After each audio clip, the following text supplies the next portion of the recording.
Esse aqui não é um vídeo resposta, isso aqui é um vídeo pra minha comunidade, pra galera que acompanha o Flow e pra quem tá aqui tentando entender melhor o que tá acontecendo, que tá envolvendo o nome do Flow, tá me envolvendo, eu tô tendo que conversar com a minha filha, explicar pra ela que eu não sou ladrão e que eu não sou caloteiro, e eu não pretendo falar disso aqui de novo, tá bom? Então, vamos lá.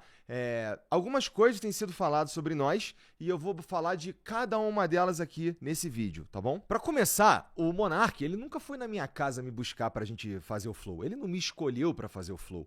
Ele não ia fazer o Flow. Eu conheci o Monark em 2016, quando eu me mudei pra Curitiba. Ele tava numa fase esquisita da vida dele, aquele Monark barbudão. E em 2018, quando eu fui falar com ele pra gente fazer uma coisa nova, aí ele falou da ideia de fazer o podcast. E qual era o momento que a gente tava na nossa vida ali? Cara, eu tinha os meus canais no YouTube, eu era reconhecido, eu sou reconhecido dentro do nicho, por exemplo, de fighting games, né? Vira e mexe tem os caras falando ainda de GTA, de Mario Maker, etc. E eu tava fazendo as minhas lives lá no Facebook, que eu ganhava muito bem a ponto de eu conseguir ter as minhas coisas tudo em dia. E eu tava juntando um dinheiro pro próximo projeto que eu ia fazer, porque eu sabia que as lives no Facebook, e assim como qualquer outra coisa na vida, não duram para sempre. Então, juntei um dinheiro, com um dinheiro, Monark, vamos fazer uma parada junto? Que tal se a gente fizesse, por exemplo, um canal de unboxing? E ele falou, cara, é uma boa ideia, mas e se a gente fizesse um podcast? E eu confesso que eu não tinha assistido Joe Rogan ainda. Ele tava nessa desde 2016, quando o Jordan Peterson foi no Joe Rogan Experience pela primeira vez, e ele gostava muito de Jordan Peterson, estava numa fase da vida dele que ele estava completamente improdutivo, ele já tinha largado o canal dele, né, que agora não dá mais. Ele era sócio de uma produtora que faliu, né? E ele não tinha renda. Qual era o dinheiro do Monark? Era o dinheiro que ele tinha feito com o YouTube no começo e estava guardado, estava no PayPal, estava em dólar, alguma coisa assim que ele falava na época lá. E ele estava numa pira meio esquisita porque ele estava vendo que ele não estava fazendo dinheiro e ele estava só gastando dinheiro. E as indicações que eu tinha de que as coisas estavam meio esquisitas ali era chegar na casa dele e a porta cheia de buraco de soco. Quem estava assistindo as lives dele do contrato do Facebook que eu arrumei pra ele lá no final de 2018 vai lembrar disso. E é muito interessante o Monark falar que ele que tava bem e que me salvou e tudo mais, quando eu tinha o contrato no Facebook que, por conta da minha relevância na cena, eu fazia o dobro dele, inclusive o dobro de dinheiro dele, né? Num contrato que eu arrumei pra ele. Se ele estivesse tão relevante quanto ele diz que estava, eu acho que ele teria pelo menos sido procurado por alguém, né? Ou talvez um contrato igual ao meu, pelo menos. Quando a gente foi preparar a sala do Flow, inclusive, que ele diz que ele pintou inteira, ele deve ter esquecido do que a Mariana fez, do que o Gian fez, do que o meu pai fez, inclusive. Ou da vez que a gente foi buscar ele e o Gian as cadeiras lá no Suns Club. Ou da vez que eu fui com ele lá em Santa Felicidade buscar a mesa, que a gente tem, inclusive, até hoje aqui embaixo. E esse quarto tava livre porque a ex-namorada dele foi embora e ele deu os móveis que estavam lá dentro pra ela. E aí, cara, a gente fez na casa dele porque era assim que tava se desenhando a coisa. A gente não precisava alugar um lugar, entendeu? Tinha um quarto livre na casa dele. E em relação aos convidados, como eles chegavam ao programa, cara, o primeiro convidado de todos foi o Drizzy, que é o meu amigo, que foi quem fez eu ir morar em Curitiba, né?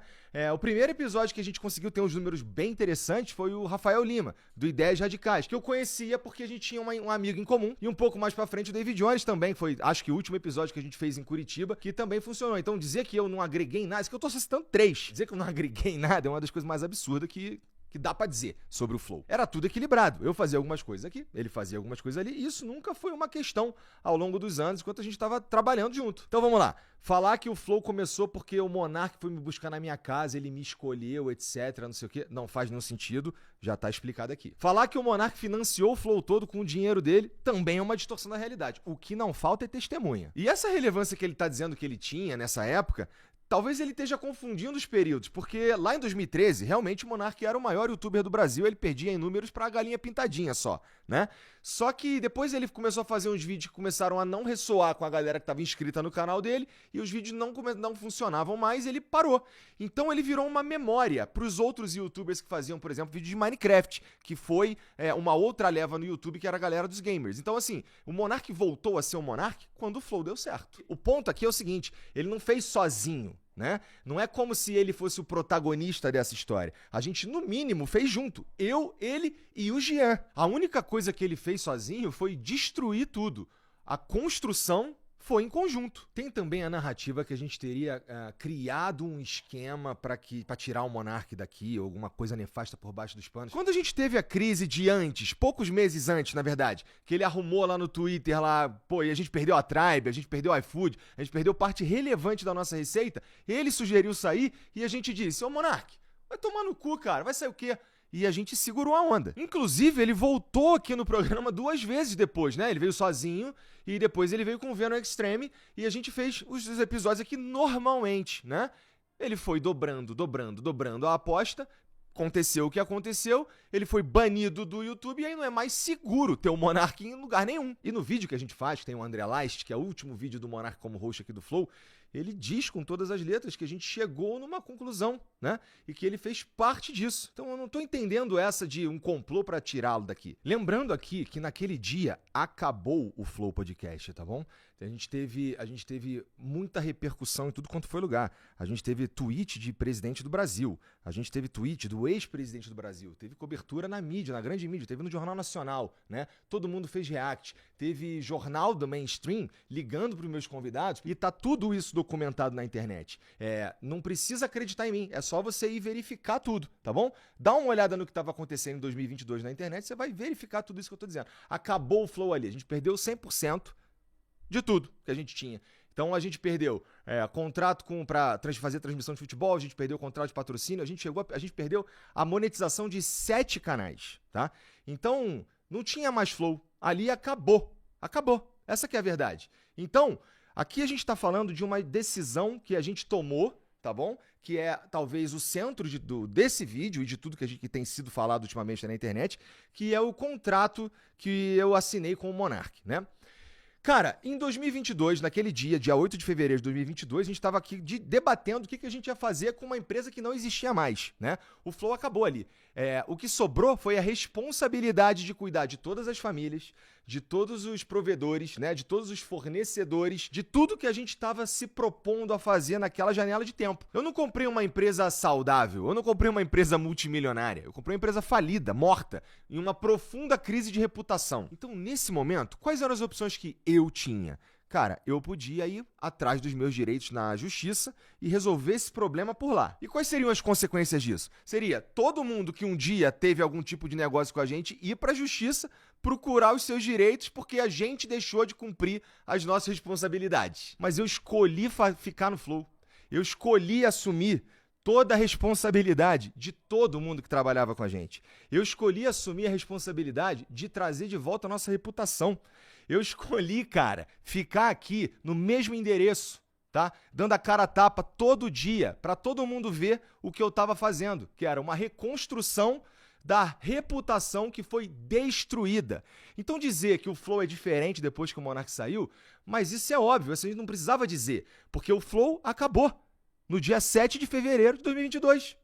E o que veio depois só tem o mesmo nome. E a gente mantém o mesmo nome por respeito ao nosso trabalho, ao nosso esforço e ao movimento que é o Flow, entendeu? Sobre eu ter ficado no Bem Bom. Deixa eu fazer aqui um pequeno resumo de como foi a tempestade de merda que a gente viveu nos meses que vieram depois, né? As pessoas não queriam se aproximar da gente. A gente ia nos eventos, a gente era xingado ao vivo nos eventos, né? Então, a gente tentava fazer alguma coisa na internet, não importava se era bom, era só os comentários que você sabe, né? Então, não foi o Bem Bom nem pelos próximos meses. Então, mas aí você começou a ganhar dinheiro. Cara, depois que aconteceu tudo isso, a gente voltou a ter parceiros, mas num volume muito inferior do que a gente tinha, cara. A gente não voltou pro patamar que a gente tava, porque essa crise veio no auge, quando a gente tava no hype, Bom, você lembra do tamanho do problema. No ano seguinte, depois de eu já ter conseguido falar com os presidenciáveis e fazer algumas coisas, até as publis que eu fazia pra mim, eu colocava no Flow pra pagar dívida. Então é importante pensar no tamanho do buraco que eu estava dentro e eu precisava escalar pra começar do zero. Tá entendendo? Então falar que eu rapidamente me estabeleci. Isso é porque vocês estão vendo que eu fui eficiente em mostrar o que a gente veio fazer. É importante lembrar que lá, no dia 8 de fevereiro de 2022, eu olhava pra frente e não tinha nenhuma perspectiva da gente de fato conseguir fazer isso aqui voltar. Eventualmente a gente voltou a ganhar dinheiro? Sim. Mas tinha um buraco enorme para tapar. E a gente levou em consideração várias coisas quando a gente foi definir o valor que ia colocar no contrato para pagá-lo, né? Uma delas foi como é que esse cara vai ter a chance de recomeçar? Ele tá tóxico, ninguém quer chegar perto, né? Então, como é que a gente dá essa chance para ele? E a outra parte foi a gente veio até aqui junto. Mas é claro, né? Caso a gente voltasse a ter lucro. Porque não tinha dinheiro pra pagar ninguém. Então não era eu vou te pagar amanhã, não faz sentido, não tinha dinheiro pra fazer nada, não tinha dinheiro pra pagar as pessoas que estavam trabalhando no dia a dia. Inclusive, o Monarch Talks, a mesa, as cadeiras, as câmeras, os microfones, até a mão de obra pra fazer a arte, veio daqui. A gente chegou a falar com ele que talvez não fosse a melhor hora pra fazer um podcast, pra esperar baixar a poeira, pra repensar algumas coisas e tal. Ele fez assim mesmo, foi lá que ele foi dobrando a aposta, né? Ele conseguiu um contrato com o Rumble naquela época, mas à medida que ele foi dobrando a aposta, as coisas foram acontecendo, até que teve a live do argentino lá, e ele perde o contrato com o Rumble e tudo acaba ali, e ele entra numa que ele tem que ir para os Estados Unidos. E enfim, fizemos o aditivo que previa pagar $5 mil para ele, porque a gente não estava nem imaginando quando a gente poderia alcançar as condições necessárias para pagá-lo os $50 mil. E a partir do momento que ele respondeu as mensagens e passou a conta dele e a gente começou a pagar, nunca mais eu parei. A gente paga há 2 anos e meio, religiosamente. Todo mês. Para pagar esse valor aí novo do aditivo ao contrato, a gente não fez nenhum... A gente não atrelou ao lucro, né? E a gente, na verdade, pegou e integrou isso ao custo. Na verdade, ele passou a ser um custo meu. Então, chega o meu salário, eu pego e pago o Monarch. Nesse contrato, o Monarch teria que passar a marca para mim no dia seguinte, né? Ele teria que ter ido assinar um papel e ele não foi assinar. E eu teria que pagá-lo de novo quando a gente oferisse o lucro que está previsto no contrato, né? Esse lucro que eu precisava para pagar o valor de $50 mil para o Monarch, eu consegui ao longo desse tempo 4 vezes. Porque, família, tem que pagar as dívidas que o Monarch criou. Dizer que eu sou caloteiro ou que eu tô roubando, isso tá descolado da realidade, cara. É querer que eu pague, além de tudo, com a minha reputação. Usando desses artifícios, desses argumentos aí, pra levar fluxo pro canal, como ele disse. Então o Monarch, ele não tá querendo rever o contrato, ele só quer a mídia. Porque eu não consigo entender qual que é a inteligência de tentar destruir a fonte de renda dele. Eu não consigo entender de fato. E sobre esse papo de juros, assim, não faz nenhum sentido, porque juros é quando a gente paga atrasado as coisas, né? Talvez queira dizer alguma outra coisa e também não vem ao caso por conta de tudo que a gente já está falando aqui para vocês, né? Imagina, por exemplo, eu ter que... eu só consigo pagar o Monarch daqui a 10 meses. Então, obrigatoriamente, eu, além de assumir essa dívida, eu ainda tenho que assumir a possibilidade dela triplicar porque eu não consegui pagá-lo porque ele me atrapalhou por conta da circunstância. Não faz sentido, entendeu? Nunca teve calote, nunca teve meio contrato. Quem não está cumprindo o contrato é ele, porque ele tem que me passar a marca, como foi assinado lá. E assim, passar a marca, eu não tô pedindo pra passar a marca, ela é minha, tá? Eu poderia ter processado o Monarch 4 anos atrás pra tomar a marca dele. Aí eu escolhi não processá-lo. A sensação que eu tenho é que eu sou culpado por ter feito o Flow funcionar de novo, né? Parece um recalque que, olha, continuou só com o Igor e deu certo. Tinha que ter dado errado. Parece que algumas pessoas têm essa sensação, né? Infelizmente, vocês erraram. Sobre entrar em contato. Bom, primeira coisa, ele mandou uma mensagem pra mim, de fato, que eu fui ver depois, porque o meu número é vazado, que vazou na época da crise, né? O meu, do Gian, as nossas redes sociais, né? Todas operam de um jeito meio esquisito depois daquilo lá, porque todo mundo mandou mensagem tudo quanto foi lado. E aí chega pra mim uma mensagem do número aleatório, na época até sem foto, com um número de conta, falando pra eu mandar $50 mil, que era pra mudar isso e valeu, obrigado. E depois uma ligação, que eu também não vi, e ficou perdido no limbo. E essa mensagem que ele mandou, ele diz que não conseguiu entrar em contato com a gente.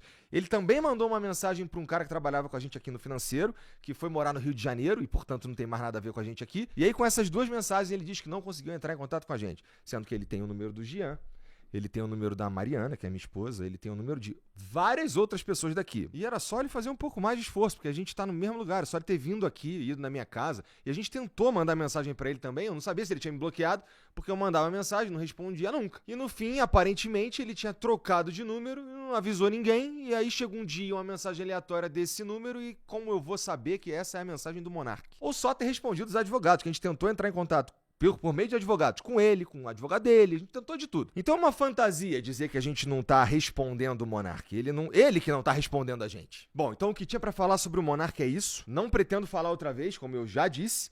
E agora vamos falar do Serjão. E antes de eu começar a falar do Serjão, é preciso deixar uma coisa clara. Não é porque o cara trabalhou aqui no Flow e saiu, sei lá, por conta de uma incompatibilidade profissional, que ele sabe exatamente o que está acontecendo aqui ou que ele é o conhecedor das coisas da internet, sequer o conhecedor das coisas do Flow. Tem uma narrativa aí dizendo que o Sérgio Sacani teria trabalhado aqui 2 anos sem receber para que a equipe pudesse ser paga, porque tá uma grandíssima dificuldade e não dava pra pagar a equipe, então ele abriu mão do salário dele, tá? Dá pra dizer que o Serjão, ele nunca veio aqui sem receber, mas ele já recebeu sem vir aqui. Várias vezes. A gente ficou um tempo tentando fazer com que o Sérgio viesse cumprir o contrato dele, que era um contrato de exclusividade, que previa que ele fizesse 3 programas por semana, que previa um salário pra ele fixo e que previa também um bônus que tinha a ver com que o canal fizesse de lucro. Ele simplesmente não vinha. Nem entrega pra marca o cara vinha gravar. Ele chegou a desmarcar 2 vezes e eu tive que fazer por um valor muito abaixo, que acabou atrapalhando toda a relação com a marca, com tudo, por causa da falta de responsabilidade dele. Teve mês que eu tive que pagar o Sérgio e a equipe e eles não vieram aqui. Teve dia que o Sérgio marcou, sei lá, um episódio na semana e com um cara que vinha dos Estados Unidos, o cara chegou aqui e ele não veio. Teve vez da equipe tá toda pronta aqui, a equipe extra, tá? Que a equipe dele não tava aqui. A equipe extra tava toda no estúdio ali preparando a live que ele ia chegar, quando liga pra ele atrasado meia hora já, ele tava em Brasília. Não é que a agenda dele não era ocupada, é que ele marcava tudo antes de marcar o próprio podcast dele, sem contar todas as vezes que tinha um monte de imprevisto pessoal, né? Que não convém ficar falando aqui também, porque vai levantar também um monte de pergunta. E ver isso na internet, cara, entristece, no fim das contas. Por quê? A gente tá falando de alguém que a gente criou uma relação muito maneira lá em 2019, né? A gente foi construindo as coisas, a gente construiu um podcast, né? A gente criou o canal, a gente fez todas as artes, a gente fez vinheta, a gente fez tudo, todos os cuidados, equipe, não sei o quê. E termina assim, né? Termina de um jeito que um monte de afirmação descolada da realidade, me pintando como um cara ingrato, me pintando como um cara que trabalhou para destruir o programa, quando, na verdade, o fato dele não vir fazer o programa fez com que a gente precisasse criar outras coisas para pôr no canal. E, inclusive, essas outras coisas, esses outros criadores que apareceram no canal, todos com o aval dele. Então, por que a gente tinha esses outros conteúdos no Ciência Sem Fim? Porque o Sérgio não vinha fazer, né? E ele já avisava assim, ó, mês que vem eu não vou. Então, a gente teve que se virar para criar conteúdo ali, seguindo ou mirando no planejamento que nós tínhamos pro que a gente queria fazer, no fim das contas. E aí ele vai falar que ele me apresentou um projeto e eu não quis. Essa parte é verdade.